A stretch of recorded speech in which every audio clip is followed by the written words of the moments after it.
Action Comics 1048, Philip K. Johnson writing with Mike Perkins on the art in this issue. So obviously a change from Federici, but not a bad artist to have. No. Man, Perkins art. I'm gonna go in heavy on this one first, just because it took me a second to realize it was Perkins. Mm-hmm. I don't know if it was the coloring or the inking or whatever it was, but once I checked the cover and I saw that it was Perkins, it all clicked. But man, still doing some top-notch work. Like this is Swamp Thing level Perkins, I think.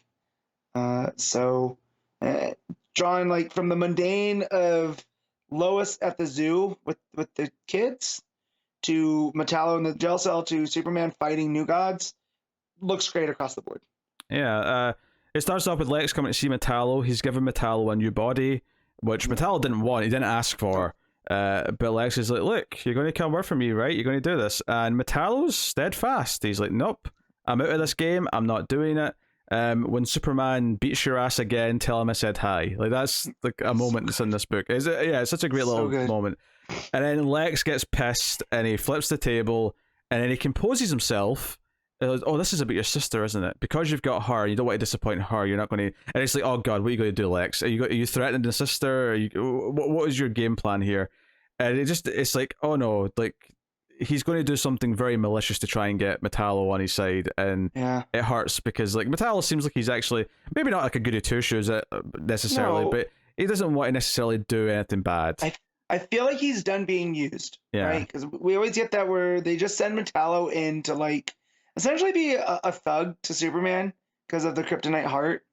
And I feel like he's over that by this point. And Lex intimates that he's dying because there's something going on with his brain. And you got to think that that's kind of all that's left of Metallo, right? Yeah, he's a brain in a metallic body, basically. Yeah. Right. So, now is that Lex just being facetious, kind of like hitting him with a threat? Like, yeah, I mean, it works either way. Like, it sounds plausible that he's dying because all this has happened to him and he's all the physical changes he's went through. But at the same time, like, if no one ever addresses this ever again, Lex was just messing with him. Oh yeah, but I'm just saying for the state that Metallo's in now, that's why he's so like, I don't want anything. Just leave me alone. I want to be left in jail. If I'm dying, so is my fate. But yeah, no, it's really good dramatics between them. No, it's good stuff. And it's bookended at the end. We'll get to that when we get there. Then Lois is taking the Kryptonian kids to the zoo. Othora and Othora. Yeah. And she's invited Bibbo to come and hang out with them. Hey, dude, you know how excited I got? I love Bibbo. I can imagine. Yeah. He tries to introduce him to ice cream and various things. He talks about eating a gallon of ice cream. So you ever tried to eat a gallon of ice cream? So funny. Bibbo, Bibbo, if that's the way you're eating, I don't think you're along for this world. No. When Superman's your buddy, I guess it's okay. You don't gotta worry about much of anything else. I do like that the kids don't understand what a zoo is because of how they were raised. So it's a prison where you keep them captive. Yeah. Okay, it's a game where you go as a family to hunt the animals. No. And so I love that. And Bibbo reaching through them by making the animals seem more dangerous than they are. And that was just so much fun. Yeah. The big plot thing, though, is that there's the arrival of the new gods, particularly at the zoo. You get Orion and Calabac? Calabac. Yeah. Yep. They show up, and basically the fire of Olgrin that Clark used, not on himself, though, because obviously, if you remember, he used it on the young boy, which is brought up in this scene as well. They're like, no, and then Metron shows up as well, and he's like, on behalf of New Genesis, like, this energy that you took from Warworld was supposed to be held, it was supposed to be kept there dormant to never be used because it's super dangerous, and now we all want this kid. We all need to take this kid away and deal with it. And obviously Superman's not willing to let them do that, but it is kind of interesting to see where this goes now, that this power is actually this big cosmic thing that all the new gods are terrified of and they want to deal with. So, well, because remember, if they're the fourth world, Olgrin was from the first world. So this is ancient even to them. And just, I don't know a lot about the new gods. Like, I'm only familiar with what we've read through, like, Mr. Miracle and their appearances here and there. But in every version, Orion is just a real SOB. Mm-hmm. And I like that Johnson keeps us going here. I like because the art especially. I thought, see when he's like he's basically trying to justify, he's like, look, hey, I know this is a big deal, but hey, I was taken from my father when I was a child, so this isn't that bad. Like, he'll be fine. Bro, you're not fine.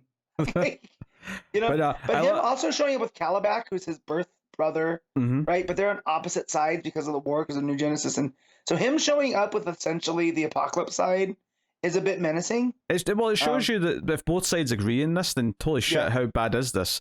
And I love the art here because Orion's face with the shadows on the face to just give him that menacing touch as he's getting angry and saying that he was taken from his parents when he was a kid. And then Clark remembering Jor-El taking his son and be like, no, I'm not letting you take this kid. Like, I've done this once before and I've regretted it ever since, so I'm not doing it.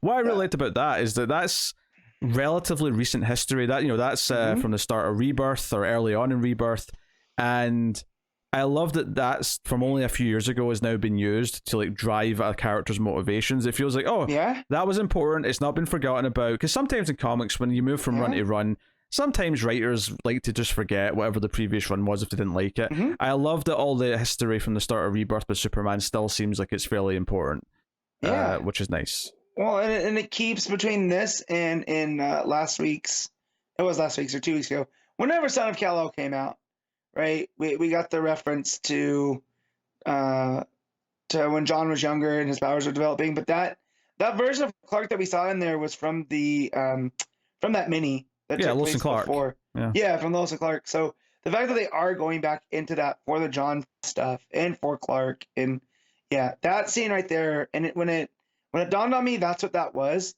Jor-El coming for John, it hit that heartstring. And it was super effective. It felt like an earned moment that was relevant to what was going on, that you could understand as a reader. And this when Orion goes for the kid, Superman punches him, and it's like, oh shit, he's throwing down. So you get a big full page spread of them all tussling. Also, when they show up to get the kid and Superman's not there right away, Bibbo, who's just a dude who owns a bar, tries to fight the New Gods, right? Mad respect for Bibbo. Like, well, he also demands they pay for their entry fee into the zoo. Yeah, you ain't getting in without one of these. Well, that was another moment too. I'm glad that you brought that up. When they put those wristbands on the kids, Perkins draws one of them looking uncomfortable. It's a nice little touch, yeah. It is, because they don't want stuff on their wrist. They just had that taken off. It obviously it's harmless. It's just a tag to show that you're paid to get in, but they see this as like reminding them of the chains and the shackles. So that was a nice moment told through the art. Yeah, it's a nice touch. The art's very good. I mean, obviously, I think Perkins, like, his body, like, proportions are always like that big full page spread where Superman's fighting Orion and Calabac. Like, it's not the best proportions I've ever seen. They look a little bit misshapen at places. Where Perkins shines is mood, it's facial expressions, it's the atmosphere, and that stuff all is nailed. Like, it goes back to the end of the story here. It goes back to Stryker's Island. It goes back to Metallo, and it's basically just the guards telling Metallo, "Hey, your sister didn't show up this week, but don't worry, she's probably just sick or something." Yeah, maybe she got sick, and obviously we know it's Lex. We know Lex is behind this somehow, and it's just him sitting in the darkness, hearing the guards talk about the fact that Superman's fighting New Gods at the zoo, and it's like, is he sitting there considering, oh, maybe I should do this to get my sister back? Just do what Lex wants, which is really sad because you kind of want him to resist, but ultimately he's going to, and you're going to feel sad for him because Lex is pushing him into it, which is nice. Right. It makes him a more sympathetic villain, which is, I think, always nice to have that, especially when he's standing next to Lex, who's very unsympathetic.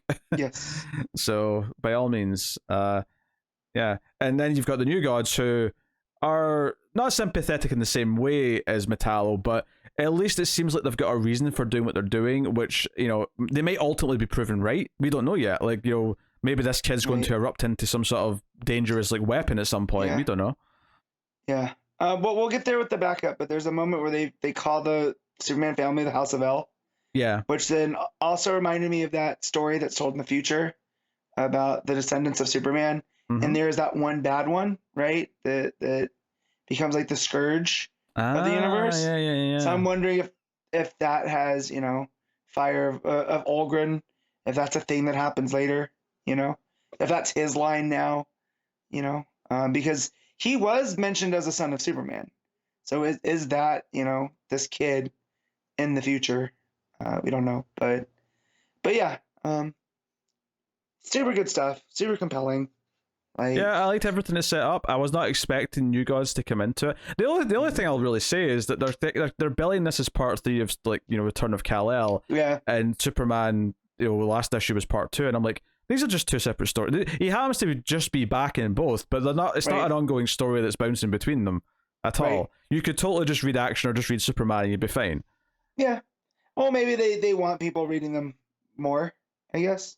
Oh yeah, but it's kind of a trick. It's kind of like not a nasty trick, but it's a little underhanded. Yeah.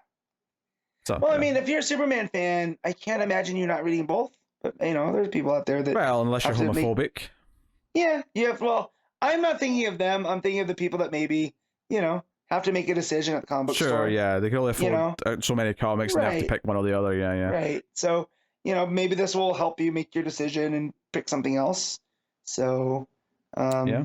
If you're trying to follow both at the same time, but and then the backup, which is Thawla with Supergirl, and she sort of learned how to fly properly, and Supergirl's talking about every member of the House of El, which includes Keenan, interestingly. Yeah, I like that. Yeah. I like how she compares Thawla to Keenan, where his powers were a little bit different because of where he gets them from, but he had the this part where he had to learn to control them too, and now, look where he is. He's a full-fledged member of the family. Yeah. So, I did like that.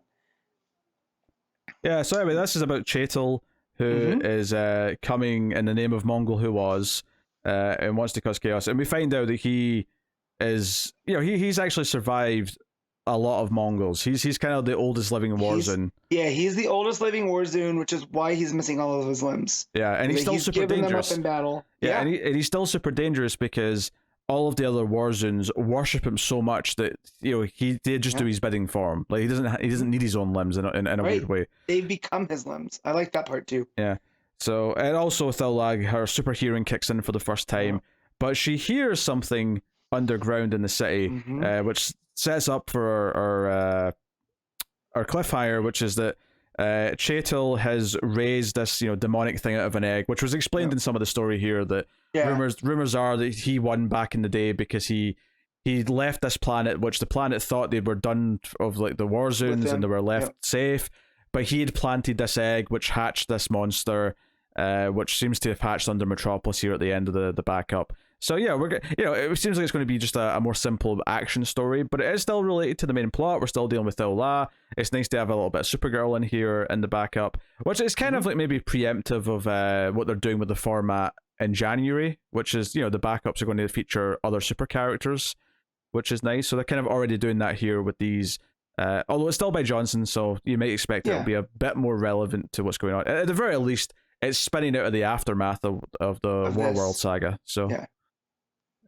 So but yeah, it's all right. No, I like that. I love all the Chetel stuff because this is what Johnson's been doing so well through the War World is these little stories that make up the characters that we knew Chetel was dangerous, but this going into why he's dangerous, because he's the oldest living Warzone and people just listen to him, and that's what makes him dangerous. He has a following. Yeah.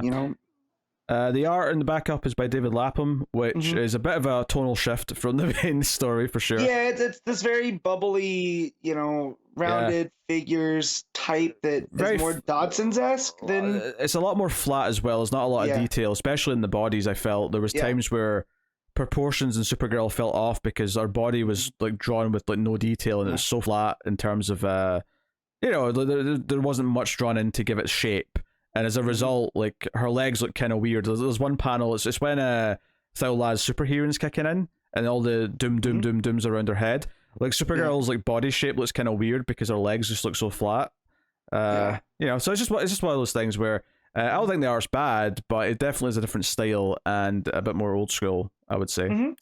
But no, it's certainly an interesting issue of Action, which I enjoyed what it's doing. So, what are you rating Action Comics 1048? I'm giving this a 9. Whoa. I will.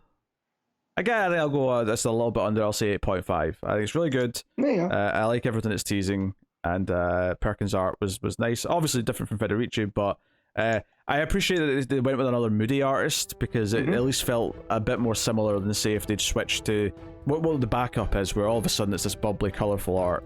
Yeah. I don't think that would have fit.